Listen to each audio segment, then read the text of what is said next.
नमस्कार, मी अमित मुंडे. पुणे प्राईम न्यूजमध्ये आपलं स्वागत आहे. मंडळी, स्थानिक स्वराज्य संस्थेच्या निवडणुकाचा अर्ज या ठिकाणी पुण्यामध्ये सर्व पक्षांनी भरलेला आहे आणि आज त्याचा तो अर्ज आहे तो आज मागे घेण्याचा आज अंतिमचा दिवस आहे आणि त्याच अनुषंगाने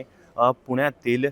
जिजाई बंगल्यावरती अजित पवार यांची आता एक बैठक सुरू आहे आणि या ठिकाणी या बैठकीसाठी राष्ट्रवादी काँग्रेस शरदचंद्र पवार पक्षाचे पदाधिकारी देखील या ठिकाणी सध्या आता या बंगल्यामध्ये आपल्याला पाहायला मिळतात आणि याचसाठी ही जी गुप्त बैठक सुरू आहे आणि या ठिकाणी सध्या राष्ट्रवादी काँग्रेस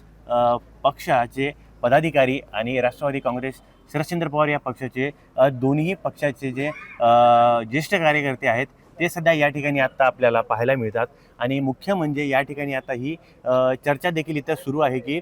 एकंदरीतच सध्या आपण आता पाहतोय की राष्ट्रवादी काँग्रेस पार्टी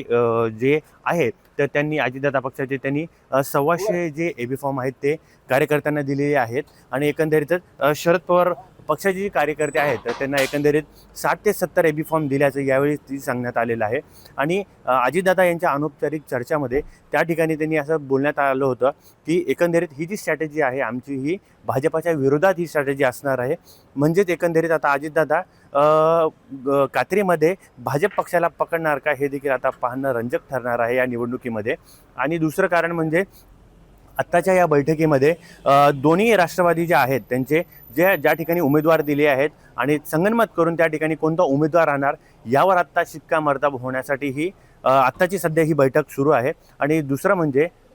या ठिकाणी जे राष्ट्रवादी काँग्रेस शरदचंद्र पवार पक्षाचे काकडे जे आहेत आणि तांबे हे जे ज्येष्ठ नेते आहेत ते आता अजितदादांसोबत चर्चा करत आहेत. आणि दुसरे म्हणजे या ठिकाणी भारतीय जनता पक्ष आणि दुसरा शिवसेना या दोघांच्या युतीवरती बैठक होण्याची या ठिकाणी आता शक्यता देखील वर्तवली जाते आणि या ठिकाणी त्या दोघांचीही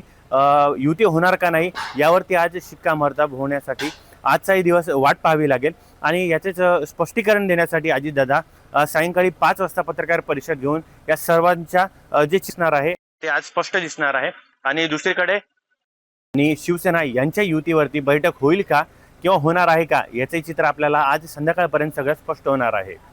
आता नेमकं या ठिकाणी निवडणुकीमध्ये एकमेकांच्या विरोधात ज्यावेळेस हे लढणार तर वेगवेगळ्या कोणकोणत्या टिप्पणी करणार हे देखील पाहणं तितकंच आता महत्त्वाचं ठरणार आहे.